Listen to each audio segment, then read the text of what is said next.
Coming up, we traveled to Jurassic Park for a dining review in this week's episode of the DIS Unplugged Universal Edition.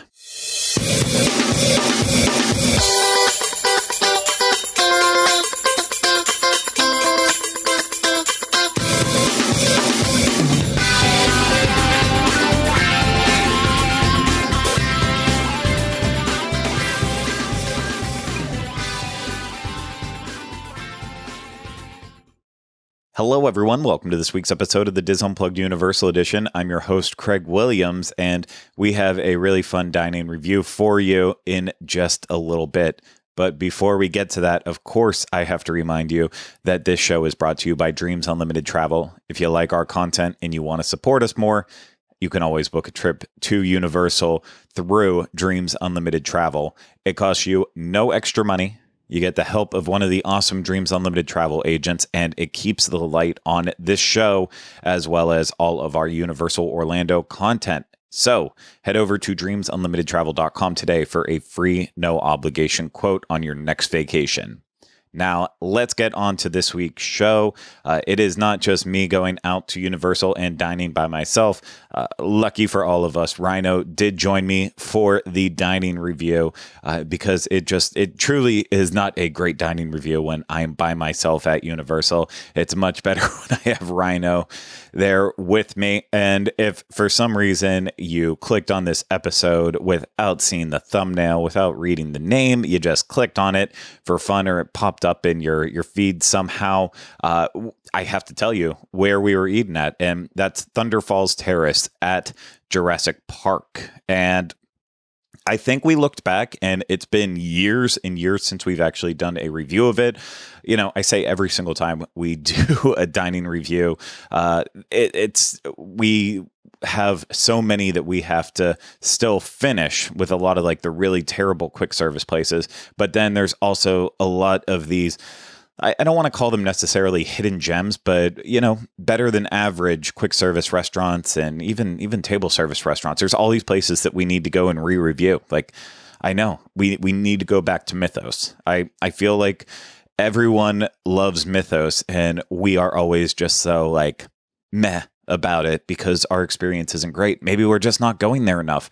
Maybe we don't know all the secrets with it. So we always have tons and tons and tons of places on our list of things we need to check out, places that we need to eat at again. And it's very difficult getting through all of them. I mean, we could literally just make every single week a dining review and we would still not have enough time to do everything that we want to do with it. But, you know, long story short with that, we were looking for a place to eat at Universal Orlando that it's been a while since we've done a proper review for, and Ryno suggested Thunder Falls Terrace. And yeah, we ended up going out to do that just because we looked at the menu and we were each taken aback by some of the food options that they had there, a little surprised by it. So I'm going to stop talking. We're going to head over to Islands of Adventure and we're going to check out this dining review of Thunder Falls Terrace. Thunder Falls Terrace. Wow, some difficult choices to make here. Did I want to go for the standard rotisserie chicken? I don't think so. Did I want to go for the rice bowl? No. But more on that in just a little bit. What I decided to ultimately have here at Thunder Falls Terrace, I feel like it might be their signature thing, just because it feels like it's kind of the most unique, even though it really isn't. But it is the roasted perennial platter. And I am trying to say it in the correct pronunciation, but of course I am butchering it. Deep down I just want to call it the roasted perennial platter, but I know that's not it. It's the roasted perennial platter. It is $16.99. It comes with that roasted perennial, which is pork. Roasted pork, that's it. Then rice, black beans, and then plantains. And, you know, it definitely looks like a hefty portion here.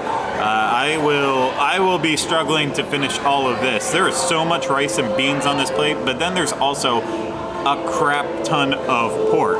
And it looks like it's just falling apart. It looks like it's got lots of seasoning to it. So I'm very excited, but let's start with this pork. is some good pork. I was getting a little concerned in terms of like the roasted pork of it all.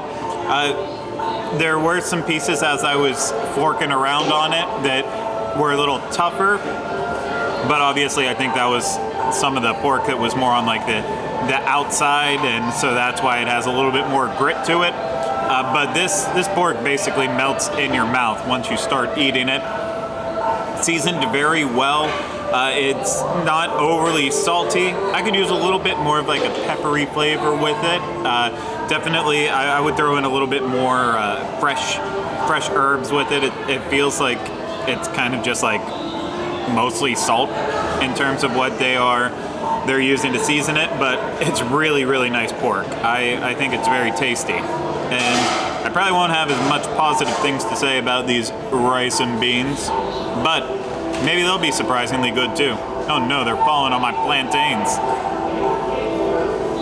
The rice and beans are rice and beans. I don't know what else to say about them. I do have one thing I would add to it that would make it better, but I'm going to hold off on that because, well, we'll get to it once we have Rynos, but as it stands, my rice and beans, they're not bland. It's very tasty. It's just, there's a lot of them. And it's that specific flavor. If you have rice and beans a lot, you know what I'm talking. Not flavor, that texture. It's like, yeah, it's pasty. Thank you very much for that. But I'm gonna just wrap things up with my first bites here and have some of this plantain. It is so sweet and just the perfect balance to the saltiness of the pork and the weird texture. Actually, the texture of the plantain is very close to the same pasty texture as the rice and beans, so I can't really say that. But it is a nice sweetness to kind of balance out this entire dish. I really like this so far. I still have a lot more to eat, but we got to check in with Ryno and see what's going on with his food. Yeah. I went with the rice bowl, and what's interesting about the rice bowl here is that you can do it with your choice of mojo chicken, jackfruit, or roasted pernil.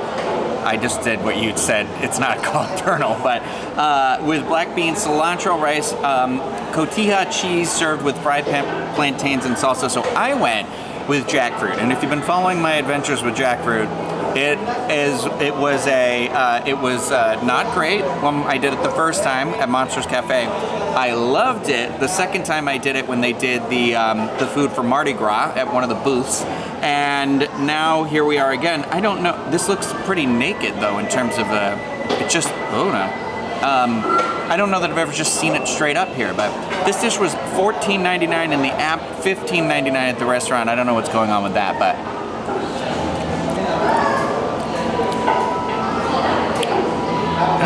I don't really know how to describe this. It's like flavorful, a little, I don't know if sour is the right word, but like tangy? It looks like it has that sour artichoke look to it. Yes, okay. Actually, an artichoke, hearts of palm would be a great, like, it has that same, like a similar texture to that. I'd say a little bit more solid than that, but let me get it with kind of all together with the, I asked for the cotija cheese. They asked me a bunch of times if I wanted on it, so this is clearly like, they were like, oh, you sure? And I'm like, yes, I do. Because I love this cheese. I mean, it's like,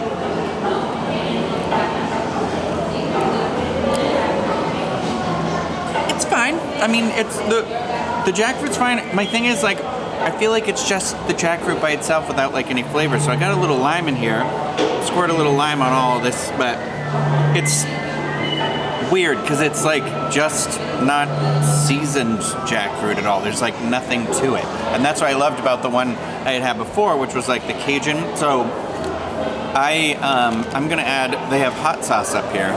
I'm just gonna do a little bit of hot sauce on here and see what happens. This is cayenne red peppers with vinegar. I don't like vinegar-based hot sauces. I don't know about you. I know you do. Forget it. I can't open it. I'm not doing it. I'm gonna try my plantain though. That is a plantain. It is, I'm happy to report, it is cooked correctly too. Yeah, You'll I get don't the know. hot sauce open. I can't get the hot sauce. You'll get it open. I can't get it. Oh, this one. You got it open. Got it open. Okay, I'm just gonna do hot sauce on all this. Because otherwise I'm like, it doesn't really make sense to me right now.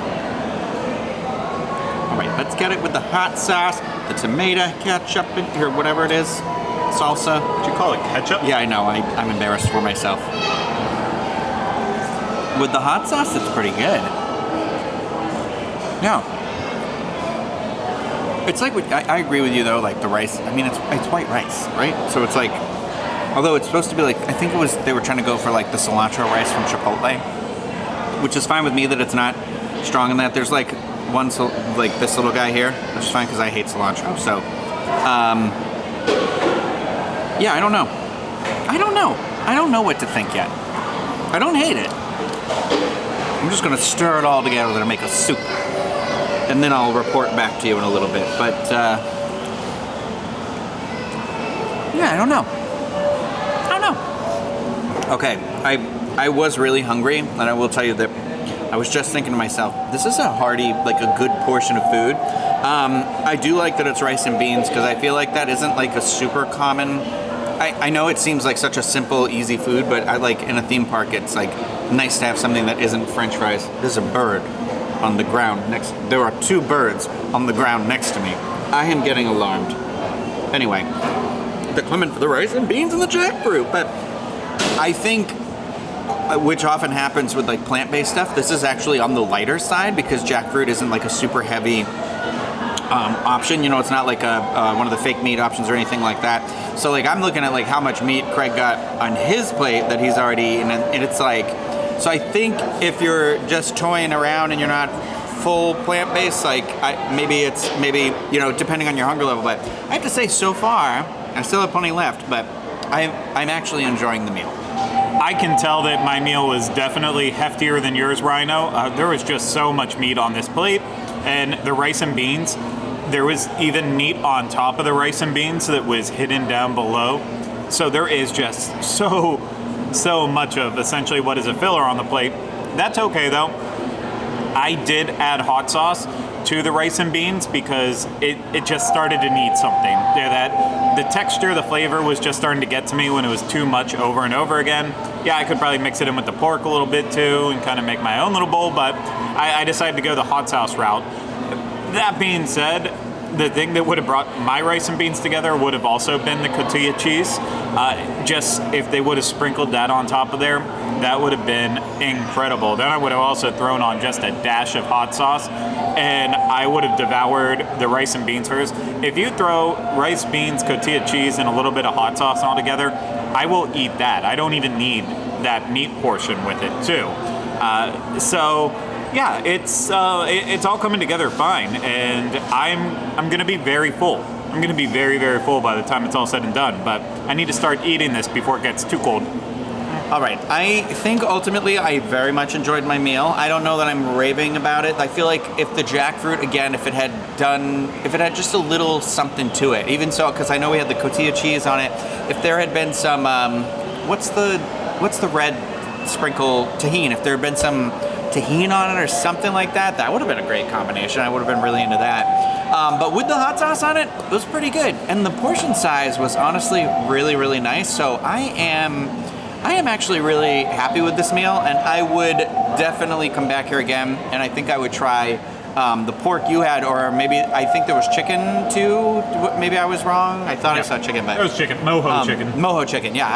I think I would try the mojo chicken, but yeah, I'd recommend it. I think because you still get the annual pass in here, but again, it's the portion size, and honestly, I don't feel like I just ate terrible food for me, which how often does that happen in a theme park? I know that's my goal, to always find that food that doesn't make you feel like super weighed down or whatever, but I think this is a good option, like this menu in like accompanying with like, we used to, I don't know, I haven't eaten there in forever, but in the Wizarding World, we always say 3 broomsticks. We'll have to go back there at some point though, because I haven't eaten there in literally, I think like, it might be like 2 years now, but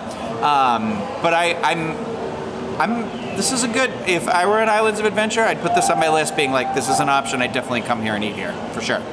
Ryno, I would have to concur with everything you said for the most part.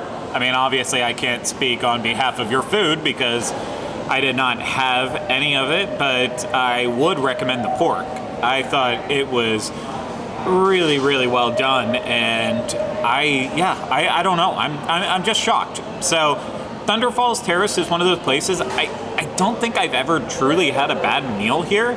I've had ones that were like, yeah, it's good, and then I don't come back. But this is something that, while I had to add the hot sauce onto it, I thought that it was worth returning here. Honestly, the only thing that could keep me from wanting to come back here again is the excessive flute that is in the music playing in here. It's a death whistle. It is, but I will say the reason why the music is like so amplified in here right now is because the section that we are sitting in, we are literally alone. There is no one else in here at all. There's two sides to the restaurant, and one of the sides is like everyone's sitting over there, so I don't know if it's like we're off limits.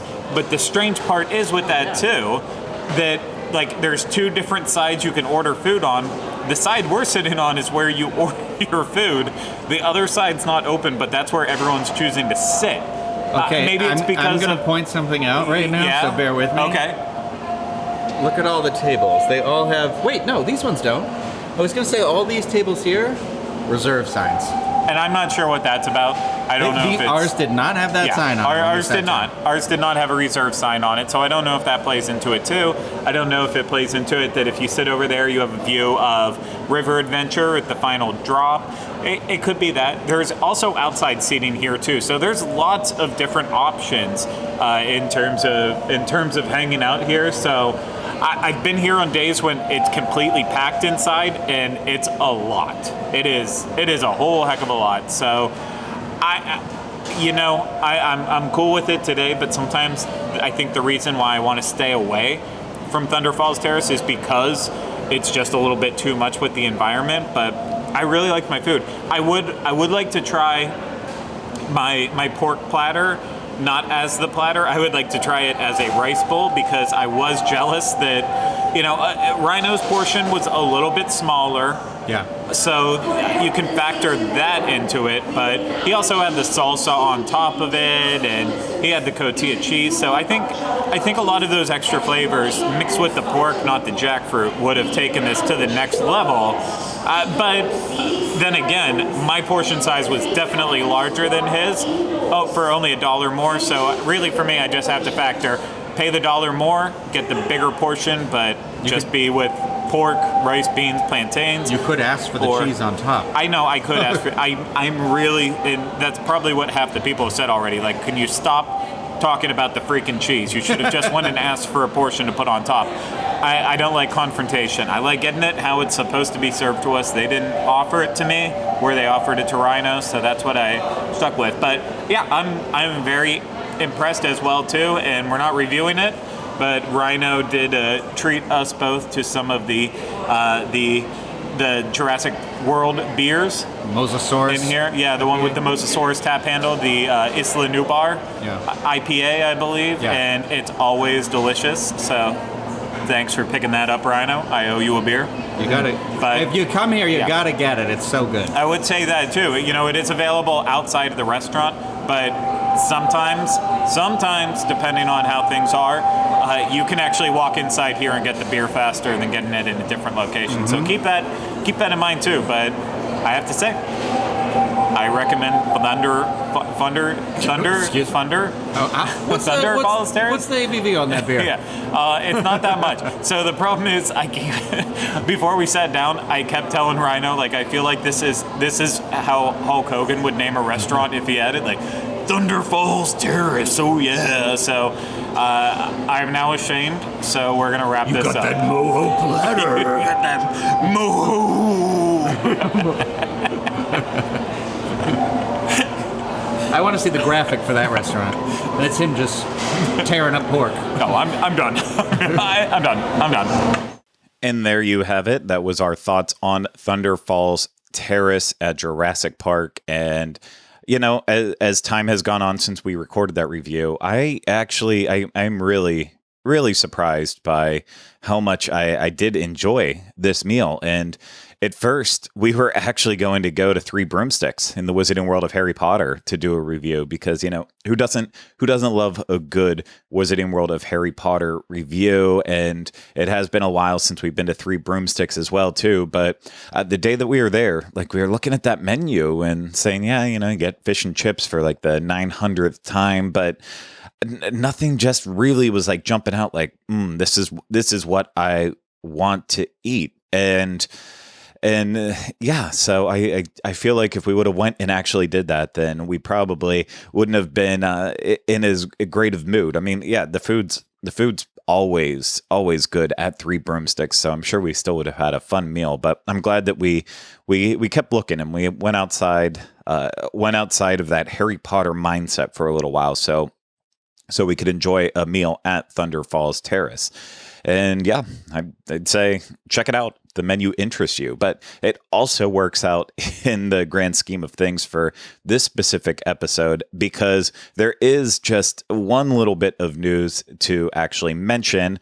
It's always hoping that I can drop more news at any point in time during these shows. But when Ryno's here, it's definitely a lot easier to do that. But he's not in this situation, so I'm just going to kind of keep this short and sweet. But if you are a fan of Jurassic World VelociCoaster or you still haven't experienced it and you really, really, really want to build that hype for that first time that you're going to actually get to experience it, there is a brand new making of special that you can watch about Jurassic World VelociCoaster on Peacock. And it's hosted by Mario Lopez. And I actually found it to be pretty enjoyable.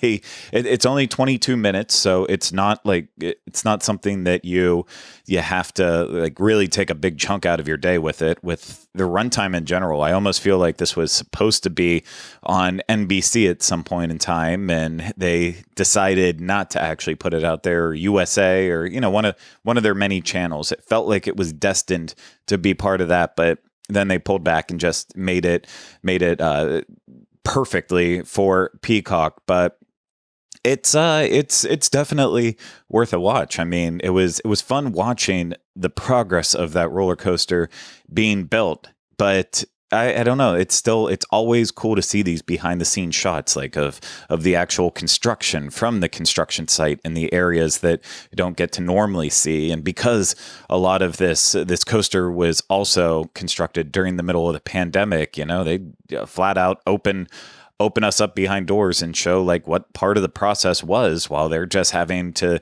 do Zoom meetings, making all of these decisions for the coaster. And then, of course, seeing it all the way through to the actual opening of the coaster. It's not like the most... It's not the most like intriguing in terms of behind the scenes. It is a very well crafted making of documentary without revealing way too much into the process. But it's just enough to give you an extra appreciation for all of the efforts that went into making Jurassic World VelociCoaster. So I highly recommend giving it a watch. It's Peacock might not be on everyone's radars, but it is one of the services that I do subscribe for, especially this time of year. Well, they have a huge lineup of holiday entertainment on their app. This is not a commercial for Peacock. I literally, I am that terrible person out there who has not canceled their cable and still subscribes to every single streaming service out there for the most part. I don't subscribe to Stars or Showtime for that matter, but like everything else. So I find it to be worth my time, at least for the month or two to check out at the very least. But yeah, you can check that out now on Peacock. But that's going to do it for this week's episode of the DIS Unplugged Universal Edition. I truly hope that you did enjoy it. And if you did, once again, the best way to support us is by booking a trip through Dreams Unlimited Travel to Universal Orlando Resort, and you can get a free no obligation quote at dreamsunlimitedtravel.com. And if you're watching this on YouTube, please hit the thumbs up. Make sure you're subscribed to the channel and you're leaving comments, questions, and video suggestions in the comments section. And if you're listening to this as a podcast, please make sure to subscribe wherever you listen to podcasts. And if it's through Apple Podcasts specifically, hey, drop us a 5-star rating and review if you truly are appreciating the show. That'll help more people be able to find out about the show, because Apple will start pushing it and promoting it more when you're searching for like interests. So that would mean a lot if you could take the time to do that. But that's it for this week's episode of the DIS Unplugged Universal Edition. We'll be back soon with another episode. But until then, remember, we still haven't changed the name.